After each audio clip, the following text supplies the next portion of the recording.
Welcome to Type Farming in the Philippines. Don't forget to like, share, subscribe, ding-a-ling-ding-dong the bell. It's Saturday morning, 9 o'clock.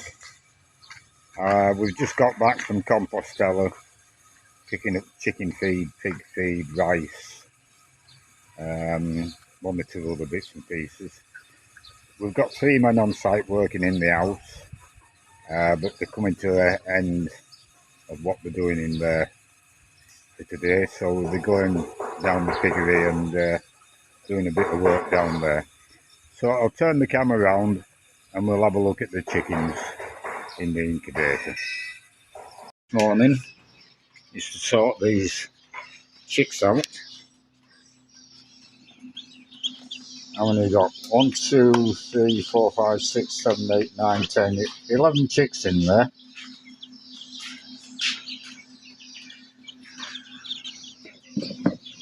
And how many we got in that one? 1, 2, 3, 4, 5, 6, 7 chicks in that one.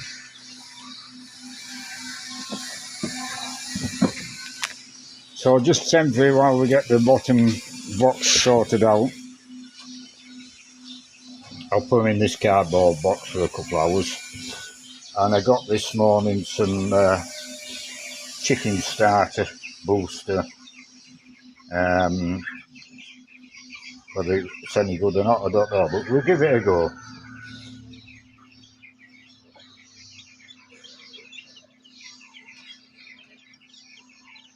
So I'll put these in this little box, put a light on it, until we get the proper box organised and sorted out. So that's where I put them.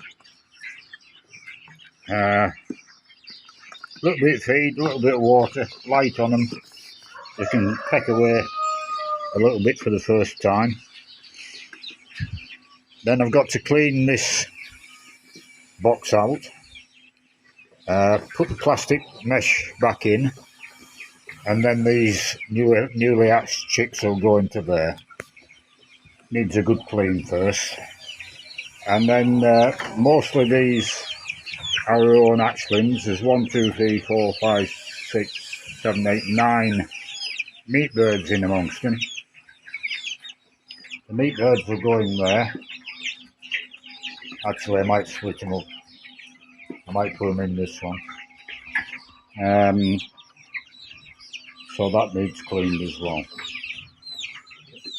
And then I'll have them take this matting out for our own hatchlings and get that one cleaned out. There again, looking there, that's empty. That's got our hatchlings in the main, bigger birds. These are probably big enough now to go in there with them. But we'll sort it out. The chicks are dry, they've got heat, bit of feed and separated. That's the main thing.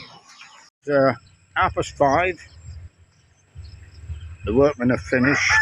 They're in tomorrow. We'll go and have a look, see what we've done today.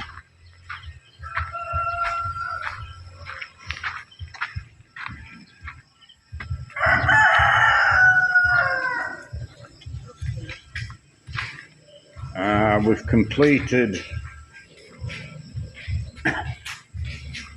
the wall in between the bathroom and the walk-in wardrobe.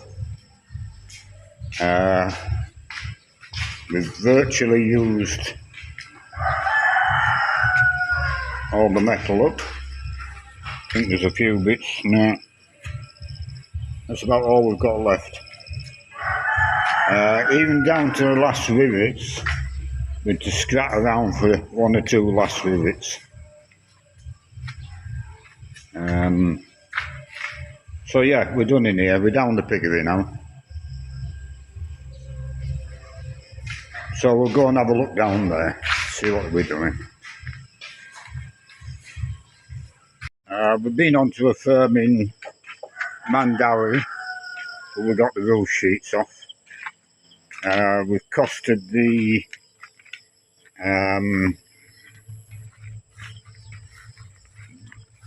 price of doing the gable ends, which we're going to do in spandrel, do they call it, which is a tin sheet. So we'll have to buy some more stud work, some angle iron, and the tin sheets, and some wall angle, as they call it here. So that's the next job on the house. I'll get that order together when I get some money to buy it. But meanwhile, we're working down here,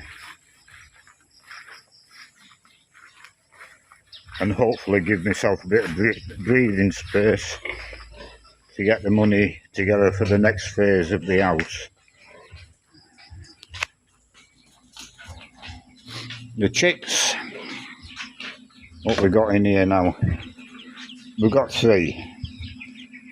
I can see 1 cracked egg.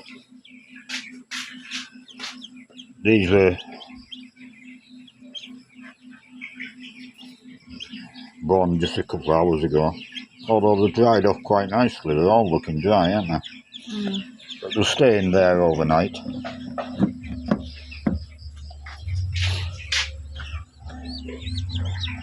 And this one, oh, there's a few in there. 4, 6 now. Can you see any more cracked eggs? 2, 4, 5, 8, 10, 12, 13, 14, 15. There's 16 eggs in there. So nearly 50% of them have hatched out. Hopefully there'll be 1 or 2 more. There's 3 chicks in there. Has a feathers on feet. Oh, the feathers on the legs, which you like the idea of, don't you? Yeah. Like the big birds over there. Yeah. And they're all black, aren't they? All shades of black. 3, that one is 6, quite 9, a big 10, one. 13. You reckon? Yeah. There's 17 eggs in there. So 13 hatch. So nearly 50% of those have hatched as well. So if we get a couple more, a few more in each incubator, then we'll beat last time. I think we got about 47% last time. Yeah.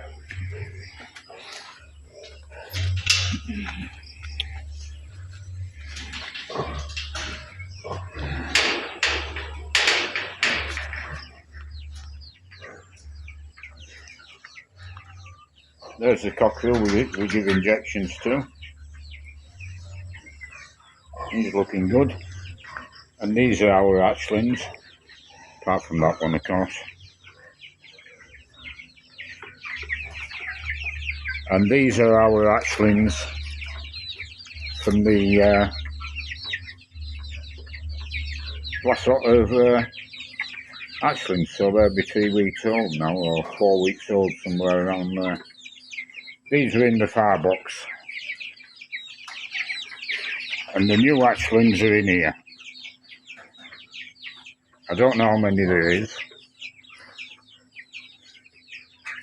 As you can see, they've got heat, feed on the floor, and water. They're looking quite nice. This is empty. We won't need this now until we get the next lot of meat birds in. But we've got quite a lot there to be going on with. Yeah, so some of the meat birds, same as this one, is very tiny. He's not going to make anything, I don't think. He's the same age as them over there, believe it or not. Yeah, very small. But he doesn't eat much, so he's quite welcome to stay there. But I don't think he'll survive for long.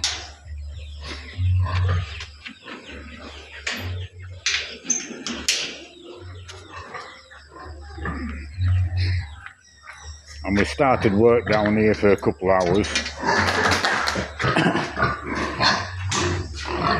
We've got... Sorry? Yeah. We've got 3 gilts pregnant. we've got 2 farrowing pens, which were built as farrowing pens, but I've got different ideas now. But these 2 gilts are farrowing this pen. And the third one, we've got a halter on him to halter train him, in case we just tied him to a post and farrowed in the pen he's in now, or she's in now. But I didn't particularly like that idea. Now all this ironwork's coming out, all these gestation crates are coming out, and we'll make 3 pens for sows, and we'll make 3 pens at that side, 2 sows and a boar. So this idea is all going to be ripped out. So what I've decided to do, and they've took all the bars off the top, I'm going to put the gilt in here, modify both sides of this crate, take some bars out, so the gilt can go in here, it can farrow in here, it's got a trough, it's got water, and the piglets will be kept in here. We'll have to modify that a bit, maybe put some plywood down to lift them off the concrete, put some plywood walls on the crate, probably just at that end, and a lid on it with a heat lamp so we can keep them warm, and we'll just make this a temporary pen for her. We'll have to put a gate on that end and a gate on this end, just a temporary gate, and then the gilt can come in here. We're chipping the floor. These I'll have to come out obviously, and the pig can wander around a normal sized pen, the same as the other 2. And when she's due to give birth, we'll put her in the pen here, and she'll stay in that pen for 3-4 days a week or whatever, until the piglets get to her size. And then after she's fed the piglet, we can open the gates and she can have a wander around. I.e., she won't be in that pen the same as these 2.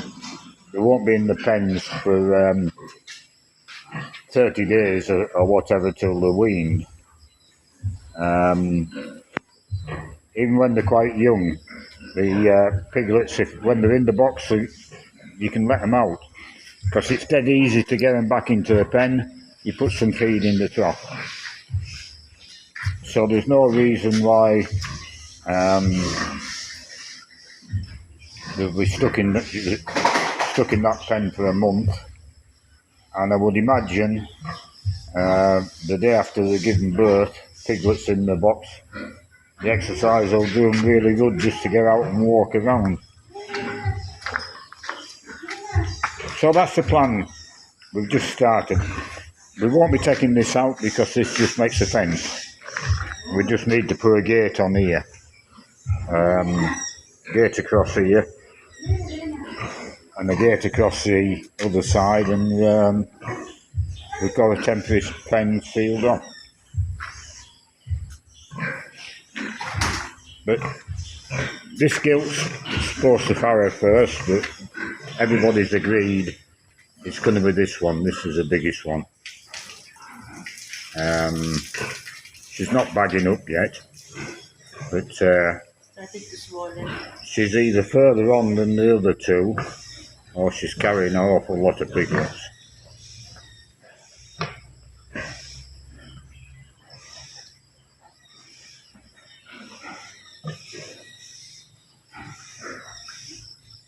Yeah, but it's all coming together quite nicely. So I'll leave this video there. I won't make a video tomorrow. We're not butchering tomorrow. If I do make an odd clip, which I probably won't, but if I do, I'll stick it on to Monday's video. So we'll leave it there for now, and we'll see you all again later.